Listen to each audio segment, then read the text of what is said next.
ចាអញ្ចឹងសម្រាប់សម្ពុតធ្នេ7ណា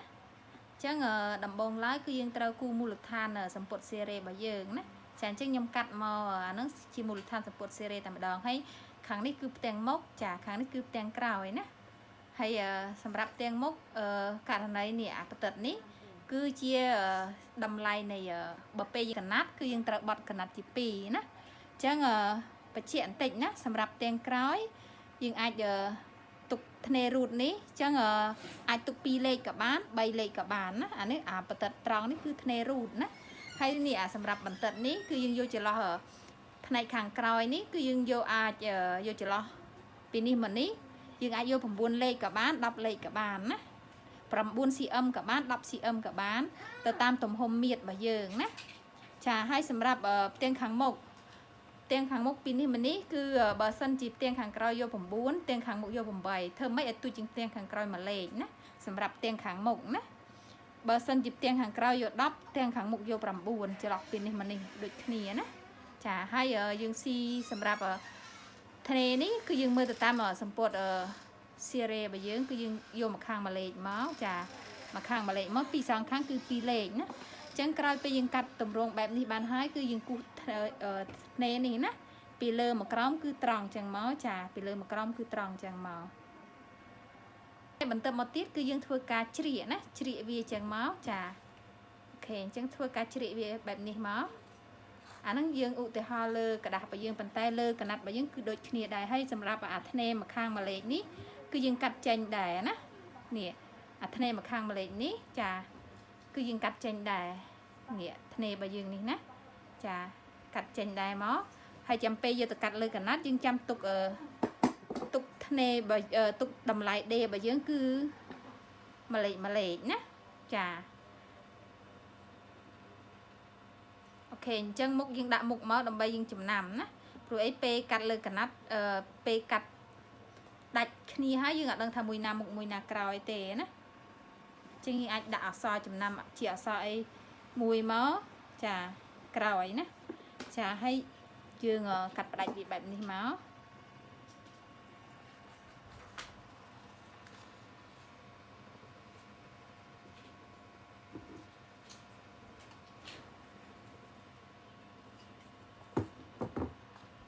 ចាអញ្ចឹងបានន័យថាយើងកាត់ផ្ដាច់វាបែបនេះហើយអញ្ចឹងវាបានធ្នេបើវាផ្សេងគ្នាហើយណាអញ្ចឹងក្រោយពេលដែលយើងយកមកធ្វើការបំបែកណាចាអញ្ចឹងធ្វើការបំបែកអញ្ចឹងពីចន្លោះយើងត្រូវបំបែកចេញពីចំណុចដែលយើងចាប់ជីបនេះណាបង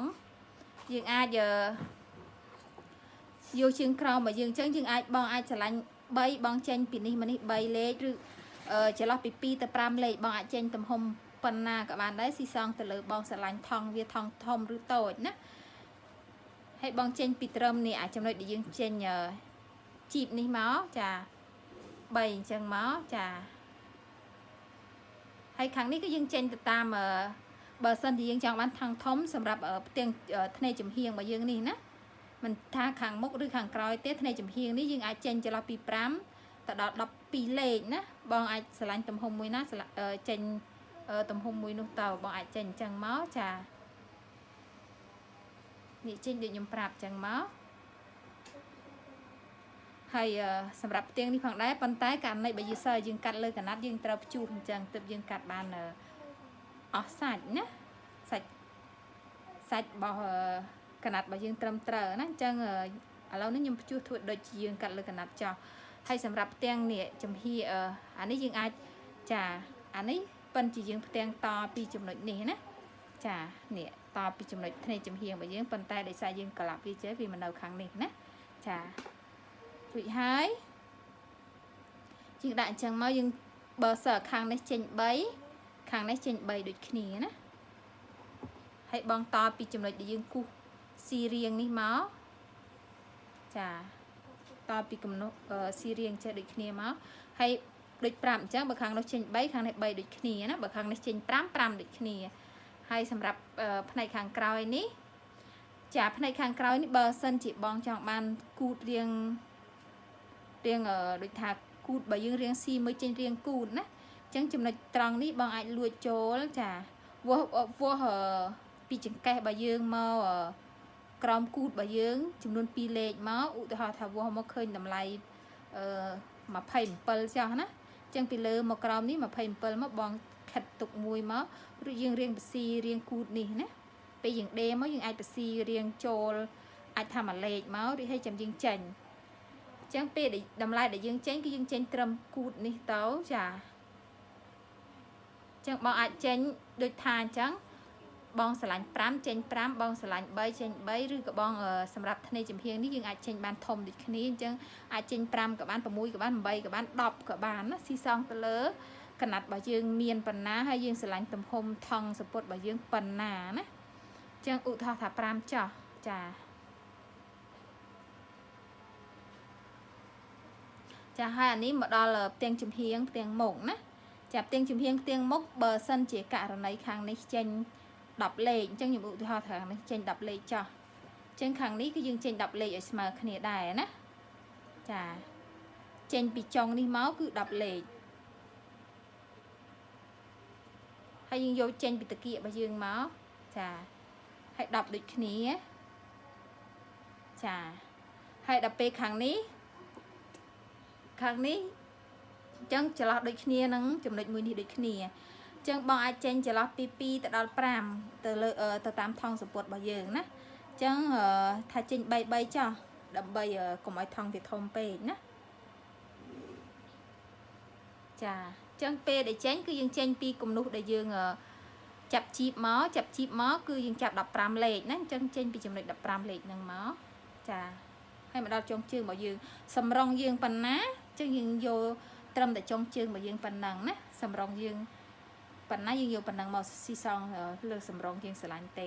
ហើយសម្រាប់ផ្ទាំងនេះចាសម្រាប់ផ្ទាំងនេះតួនេះចាគឺតួខាងមុខណាអញ្ចឹងត្រង់ចំណុចនេះចាត្រង់ចំណុចនេះគឺយើងត្រូវបត់កណាត់ជា2ណាបត់កណាត់ជា2ហើយយើងចេញតែមួយខាងទេអញ្ចឹងបើសិនជាខាងនេះចេញ3ចាខាងនេះក៏ត្រូវចេញ3ដូចគ្នាដែរណា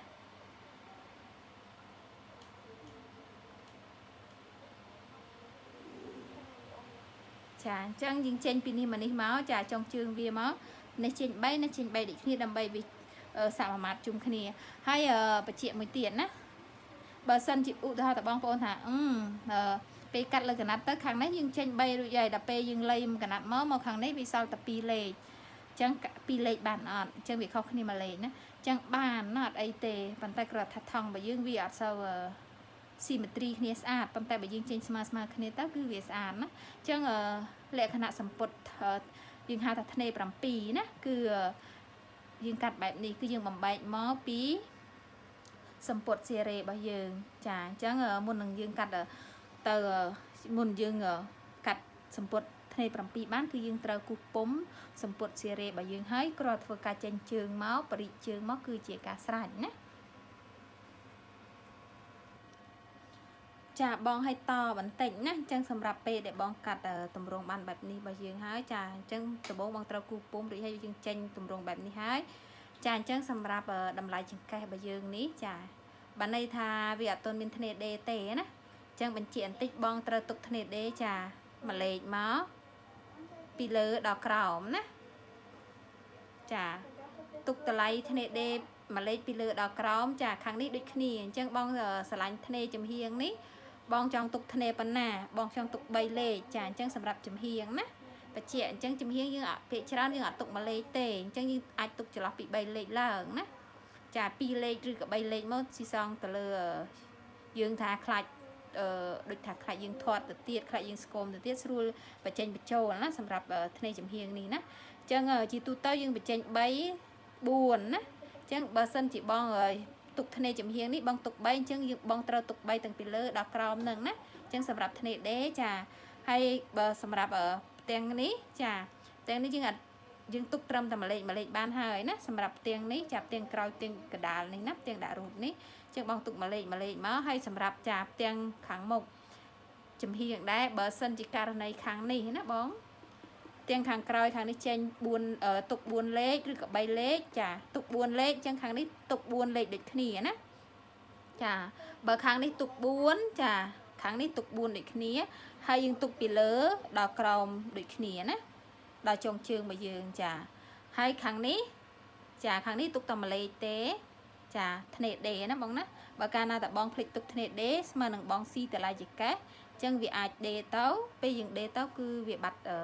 ចកេះរបស់យើងវាបាត់អញ្ចឹងវាធ្វើចង្អៀតណាចាហើយខាងនេះចាចំណុចនេះគឺយើងទុកម្លេចដូចគ្នាតែសម្រាប់ចំណុចនេះយើងបត់កណាត់ឯងមិនបាច់ទុកទេណាចាអញ្ចឹងខាងនេះម្លេចខាងនេះម្លេចចាខាងនេះធ្នេចំហៀងទុក3ក៏បាន4ក៏បាន5ក៏បានស៊ីសងទៅលើជើងជាងទេបើសិនជាយើងទុកកាន់តែច្រើនកណាត់ជើងកាន់តែចោះកាន់តែច្រើនធ្នេដេបើយើងកាន់តែធំតែប៉ុន្តែជាទូទៅយើងទុក3ឬ4ទេអ្នកខ្លះបើថាគេអត់ចង់ទុកធ្នេធំគេទុកតែ2ក៏បានដែរណា